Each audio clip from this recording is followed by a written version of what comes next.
General ज़ावलत का telephone operator नज़ीर अहमद। ये जी 1975 की बात है। उन दिनों साहब 2 कोर के कमांडर थे जिसका हेडक्वार्टर मुल्तान में था।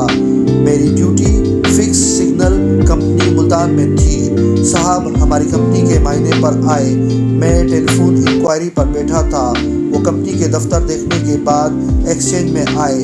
हमारी कंपनी कमांडर भी उनके साथ थे। इन्होंने मुझसे हाथ मिलाया, मेरा नाम पूछा, फिर मेरी तालीम पूछी। मैंने कहा जी 10 जमातें पास हूँ। फिर कहने लगे कितनी सर्विस हो गई है। मैंने बताया 3.5 साल हो गई है।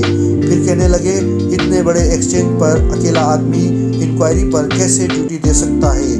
मैंने बताया कि बैक वक्त 2 इंक्वायरी फ़ोन काम करते हैं। इस तरीके से अकेला आदमी भी इन्हें हैंडल कर सकता है। फिर वो कहने लगे इस ड्यूटी में बहुत बोलना पड़ता है, दिमाग खर्च होता है। अकेला आदमी 6 या 8 घंटे कैसे काम कर सकता है। मैंने और कंपनी कमांडर ने इन्हें बताया कि इतनी देर एक आदमी की ड्यूटी दे सकता है। वो कोई 10 मिनट वहाँ खड़े इस तरह की बातें करते रहे। इंस्पेक्शन ख़त्म हुई। इन्होंने मुझे 500 रुपये इनाम दिए। मैं एक्सचेंज पर ड्यूटी देता था। जनरल साहब को कमांडर थे। उनकी सारी कालें हमारे एक्सचेंज ही के ज़रिए आती जाती थी। फरवरी 1976 का जिक्र है। आप पिंडी से आए हुए थे क्योंकि इन्हें कमांडर इन चीफ मुकर्रर किया गया था। पिंडी से इन्होंने काल मिलाई। मैं ड्यूटी पर था। कहने लगे घर बात करा दो। मैंने इन्हें मुबारकबाद दी। इन्होंने कहा खैर मुबारक, बहुत मेहरबानी, ये आप लोगों की दुआएं हैं, अल्लाह का करम है। उसी शाम आप वापस मुल्तान आ गए। उस दिन आपके लिए इतनी कालें आई कि मैं बता नहीं सकता। सब लोग आपको मुबारकबाद दे रहे थे। दूसरे दिन आप फिर पिंडी चले गए। उसी दिन मैं 10 दिन की छुट्टी लेकर खारियाँ अपने गांव चला गया। अभी मेरी 3 ही छुट्टियां गुजरी थी कि मुल्तान से मेरे नाम एक टेलीग्राम आया। मुझे फ़ौरन अपनी कंपनी में वापस बुलाया गया था। मैं हैरान परेशान मुल्तान पहुंचा और कंपनी में रिपोर्ट की।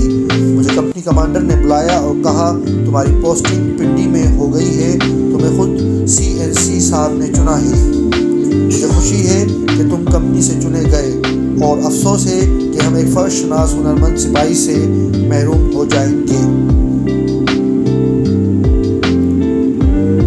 मैं पिंडी पहुंचा। साहब 1 मार्च 1976 को अपने ओहदे का चार्ज ले चुके थे। मैं 10 मार्च से उनके साथ मुंसलिक हो गया और आर्मी हाउस में ड्यूटी देने लगा। वो दिन और आज का दिन आर्मी हाउस से मेरा रिश्ता नहीं टूटा। 13 साल से ऊपर का अरसा हो चुका है। आप एक अच्छे से अच्छे इंसान का ख्याल कीजिए। वो उससे भी अच्छे थे। उनकी शख्सियत के बारे में कुछ कहना चाहें तो लफ्ज़ ही नहीं मिलते। उनमें ना कोई शान थी ना ठाट बाट। वो हर किसी से इस तरह मिलते जैसे वो इनसे बड़ा हो। हम लोगों से भी यूं हाथ मिलाते जैसे हम बहुत बड़े अफसर हों और वो मामूली आदमी हों। हमारी ड्यूटी ऐसी होती कि हर वक्त उनसे राब्ता रहता। रात के वक्त या वो जागते थे या हम। कई बार ऐसा हुआ कि हमने रात गए उनसे काल मिलाई। वो कभी गुस्से नहीं हुए, कभी हमें डांट न पिलाई। हमें अजीब अजीब कालें आती रहती थी। सदर साहब का हुक्म था कि मुझसे बात कराओ या नंबर नोट कर लो और बाद में मुझे ज़रूर बताओ। एक रात को 1 बजे का अमल था। मैं एक्सचेंज पर ड्यूटी दे रहा था। फ़ोन पर कोई बुजुर्ग बोल रहे थे। कहने लगे सदर से बात कराओ। मैंने मामूल के तरीक़ेकार के मुताबिक उनका नाम और फ़ोन नंबर पूछा। वो कहने लगे ना मेरा कोई नाम है ना फ़ोन नंबर। मैंने कहा फ़ोन नंबर इसलिए पूछ रहा हूँ कि कॉल कट जाए तो आपसे मिला सकूँ। वो बोले मेरी कॉल क़यामत तक नहीं कर सकती, तुम सदर से बात कराओ। मैंने इतनी रात गए सदर साहब से कॉल मिलाई, उन्हें सारा किस्सा सुनाया। वो बोले मिलाइए। मैंने लाइन थ्रू कर दी। कोई 10 मिनट तक उनकी बात होती रही। इसके बाद सदर साहब ने मुझसे लाइन मिलाई और कहने लगे ये बुज़ुर्ग हस्ती जब भी मुझसे बात करना चाहे फ़ौरन फ़ोन मिला दिया करो। मैं जहाँ कहीं भी हूँ, जिस हाल में भी हूँ, इस बुज़ुर्ग के फ़ोन अक्सर आते रहते थे। सदर साहब उनसे हर हाल में बात करते। 17 اگست کے حادثے کے بعد ان کے فونوں کا سلسلہ ختم ہو گیا۔ ان کی عجیب عادت تھی، میں نے دیکھا ایک عام سا افسر بھی 100 بہانے کرتا ہے، ٹیلی فون کالوں کو ٹال دیتا ہے۔ وہ ایسا نہیں کرتے تھے، بہت مصروف ہوتے تو کہتے نمبر نوٹ کر لو۔ رات کو جب وہ معمول کے کاموں سے فارغ ہوتے تو لسٹ طلب فرماتے، ایک نمبر ملوا کر بات کرتے۔ لسٹ ختم ہوتی تو مجھ سے پوچھتے اس دوران کوئی اور کال تو نہیں آئی۔ میرا 13 سالہ تجربہ یہ ہے کہ جس کسی نے انہیں فون کیا اس کو 1-2 دن کے اندر جوابی کال ضرور موصول ہوئی۔ ایک بار ایک ایسے صاحب کی کال آئی جسے میں درج کرنا بھول گیا۔ رات کو صاحب نے کالوں کی لسٹ طلب فرمائی، ایک نظر دیکھنے کے بعد مجھے کہنے لگے اس میں تم نے ایک شخص کا نام نہیں لکھا۔